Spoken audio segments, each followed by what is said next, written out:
तो वेलकम है दोस्तों, नमस्कार है आप सभी का हमारे यूट्यूब चैनल झारखंड ऑफिशियल में। इस वीडियो में हम लोग बात करने वाले हैं पैरामेडिकल, जितने भी लोग झारखंड से एग्जाम देने वाले हैं चाहे अदर स्टेट से भी, सभी का सिलेबस लगभग सेम ही होता है।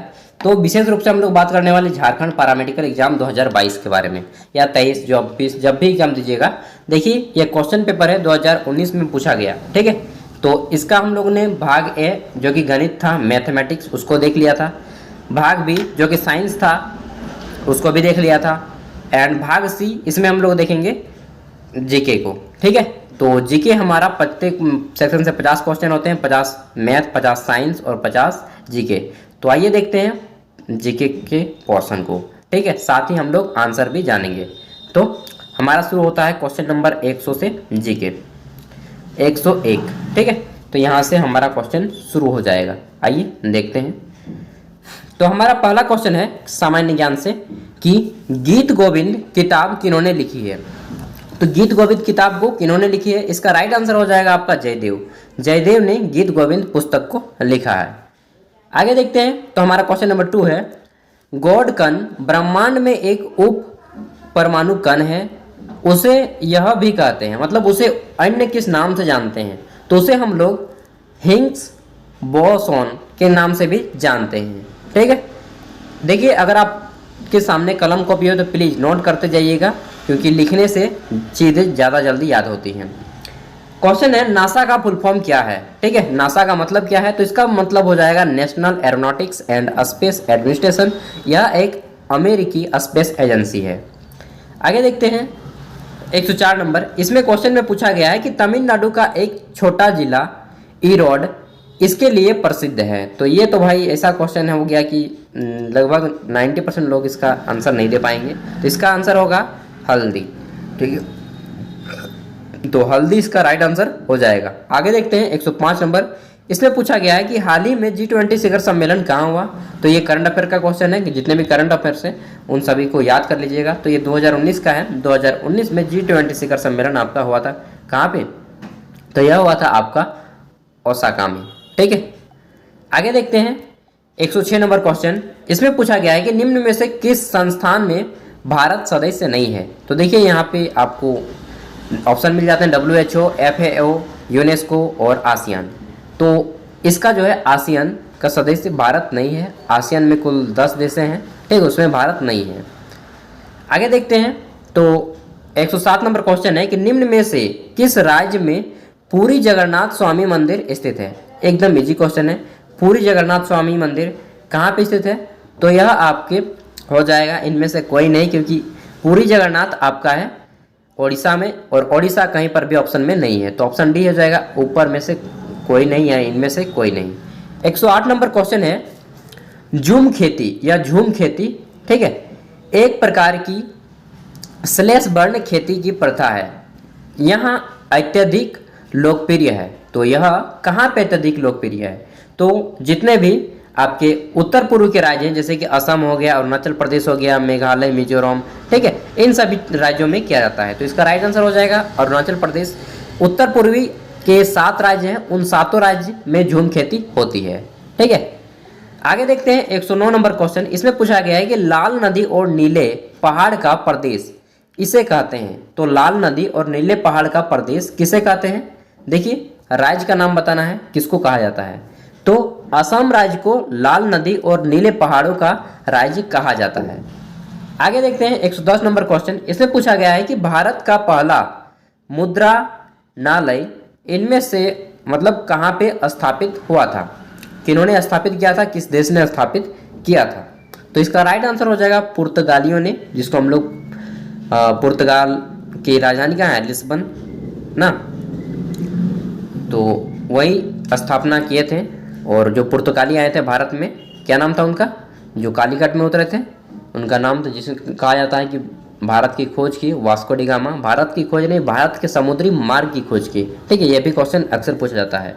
111 नंबर क्वेश्चन है गुलामगिरी किताब इन्होंने लिखी है। तो गुलामगिरी किताब को किसने लिखा है, राइटर का नाम बताना है। इसका नाम हो जाएगा ज्योतिबा फूले। ज्योतिबा फूले ने गुलामगिरी किताब का नाम लिखिए। देखिए पहले गुलामी होता था, इसलिए गुलामगिरी, हीरोगिरी, ठीक है, गुंडागिरी, नेतागिरी, उसी तरह से याद कर लीजिएगा गुलामगिरी। योजना आयोग की जगह लेने किसने ली है? तो नीति आयोग इसका राइट आंसर हो जाएगा। नीति आयोग ने योजना आयोग की जगह को ले लिया है। देखिए सब इजी क्वेश्चन है, अगर आप अच्छे से पढ़ के जाते हैं तो इस बार आपका पक्का है सिलेक्शन होगा एंड अच्छे मार्क्सों से होगा। आपको मन चाहा आपके जो भी हैं हॉस्पिटल आपके घर के सामने मिल जाए। तो 113 नंबर क्वेश्चन है, बीज बचाओ आंदोलन पहले शुरू हुआ था, कहाँ पे शुरू हुआ था? तो बीज बचाओ आंदोलन है सबसे पहले आपका उत्तराखंड में शुरू हुआ था। ठीक है, राइट आंसर हो जाएगा उत्तराखंड। 114 नंबर क्वेश्चन है, कपास की उपज के लिए निम्न में से कौन सी मिट्टी आदर्श मानी जाती है? तो यहाँ पे कपास कॉटन है, कॉटन के लिए आपको कौन सी मृदा आदर्श मानी जाती है? तो इसका राइट आंसर आपका हो जाएगा काली मिट्टी। काली मृदा जो है ब्लैक सॉइल कपास के लिए काफ़ी उपजाऊ मानी जाती है और आपकी यह गुजरात महाराष्ट्र के क्षेत्र में पाई जाती है। 115 नंबर क्वेश्चन है, निम्न में से किसे गोल्डन फाइबर के नाम से जाना जाता है? ठीक है, गोल्डन फाइबर के नाम से किसे जाना जाता है? तो इसका राइट आंसर हो जाएगा जूट। मतलब कि आप बोल सकते हैं कि सोने का रेशा किसे कहा जाता है? तो जूट को कहा जाता है सोने के रेशा। ठीक है, 116 नंबर क्वेश्चन है, भारत में निम्न में से कौन सी रबी फसल है? देखिए एकदम इजी क्वेश्चन है यार, 10th लेवल से भी नीचे लेवल का है, 8 का है। तो यहाँ पे देखिए रबी फसल कौन सा है? तो देखेंगे तो रबी फसल इसका राइट आंसर हो जाएगा जौ एक रबी फसल है, बाकी चावल मक्का ज्वार ये तीनों क्या है? खरीफ फसल है। 117 नंबर क्वेश्चन है, भूदान आंदोलन की शुरुआत किसने की? तो भूदान आंदोलन की शुरुआत की थी विनोबा भावे ने और इन्हीं के नाम पे हमारे झारखंड हजारीबाग में एक यूनिवर्सिटी है, विनोबा भावे यूनिवर्सिटी हजारीबाग। ठीक है, आप लोगों में से बहुत से लोग वहाँ पे पढ़ाई भी कर रहे होंगे अभी। आगे देखते हैं, क्वेश्चन है हमारा 118 नंबर, पन्ना बाग आरक्षित जंगल कहाँ स्थित है? तो पन्ना बाग आरक्षित जंगल जो है ये आप अभ्यारण्य बोलना चाहिए, पन्ना बाग आरक्षित अभ्यारण्य आपका कहाँ पे स्थित है? तो यह है आपका पन्ना बाग रिजर्व मध्य प्रदेश में, और मध्य प्रदेश को दोस्तों टाइगर स्टेट के नाम से भी जाना जाता है। ठीक है, tiger state, Kanha national park, Panna बाग, इन सभी को याद कर लीजिए, ये दोनों आपके मध्य प्रदेश में पाए जाते हैं, काफ़ी ज़्यादा पूछे जाते हैं एग्जाम में। नेक्स्ट है 19 नंबर, हाल ही में निफा वायरस फैल रहा है, निम्न में से? तो कोरोना वायरस के बारे में भी क्वेश्चन आ सकता है, निफा वायरस जब पूछा है तो कोरोना वायरस के बारे में भी पढ़ लीजिएगा। निम्न में से विकल्प चुनिए जो जिस राज्य में उसके कारण सर्वाधिक तनाव पैदा हुआ। तो निफा वायरस के कारण सबसे ज़्यादा 2019 में कहाँ पे तनाव पैदा हुआ था? तो इसका राइट आंसर आपका हो जाएगा ऑप्शन डी, केरल में। ठीक है, केरल में। केरल की राजधानी क्या है? तिरुवनंतपुरम। कई बार आपसे राजधानी भी पूछ लिया जाता है, तो सभी राज्यों के राजधानी, मुख्यमंत्री, इन सबको भी याद कर लीजिएगा। 120 नंबर है, निम्न में से कौन सा या कौन से कथन पंडा वाइड्स जो हाल ही में समाचार में था के बारे में सही है? तो 120 नंबर का देखिए आपको राइट आंसर देखने को मिलेगा ऑप्शन ए, केवल एक सही है। और केवल ए यहाँ पे क्या बोला जा रहा है? यहाँ पे बोला जा रहा है कि चीन के कैपिटल मार्केट में कर्ज जुटाने के लिए वे चीनी रेन मिनबी मूल्य वर्ग के बाट हैं। ठीक है, आगे देखते हैं 121 नंबर क्वेश्चन। यहाँ पे पूछा जा गया है कि निम्न में से कौन सी ऐप प्रणाली जिसे national highway authority of India द्वारा चलाया जाता है जो भारत में इलेक्ट्रॉनिक टोल संग्रह प्रणाली में उपयोग की जाती है? तो आपको नाम बताना है, कौन सी प्रणाली चलाई जाती है उस प्रणाली का नाम बताना है। तो इसका राइट आंसर हो जाएगा आपको फास्ट, FAST, फास्टैग ऐप। ठीक है, यह ऐप आप लोगों ने शायद डाउनलोड भी किया होगा, फास्टैग ऐप। आगे देखते हैं 122 नंबर क्वेश्चन। इसमें पूछा गया है कि निम्न में से किस देश में हाल ही में वेब वंडर वुमेन कैंपेन शुरू किया जिसका उद्देश्य दुनिया भर में उन महिलाओं की असाधारण उपलब्धियों का जश्न मनाना है जो सोशल मीडिया के माध्यम से सामाजिक परिवर्तन का सकारात्मक एजेंडा चला रही हैं? तो इसका राइट आंसर क्या हो जाएगा? इसका राइट आंसर हो जाएगा आपका ऑप्शन ए, भारत, क्योंकि भारत के बारे में है भाई, हम लोग भारत में हैं तो भारत से क्वेश्चन तो बनता है ना। 123 नंबर है, निम्न में से कौन सा देश गल्फ को ऑपरेशन काउंसिल का सदस्य नहीं है? ठीक है, ये एक संस्था है गल्फ कोऑपरेशन काउंसिल। ठीक है, तो यह संस्था में कौन सा देश सदस्य नहीं है आपको बताना है। तो इसका राइट आंसर हो जाएगा ईरान। ईरान सदस्य नहीं है क्योंकि मालूम है IS वगैरह जो होता है यार, Islamic country of Iraq and Syria, ठीक है, तो ईरान इराक को दूर ही रखिए भाई इन सभी से। आगे देखिए, तो 124 नंबर क्वेश्चन है, a state of democracy in the world in 2018 द्वारा प्रकाशित किया गया। तो किनके द्वारा प्रकाशित किया गया था?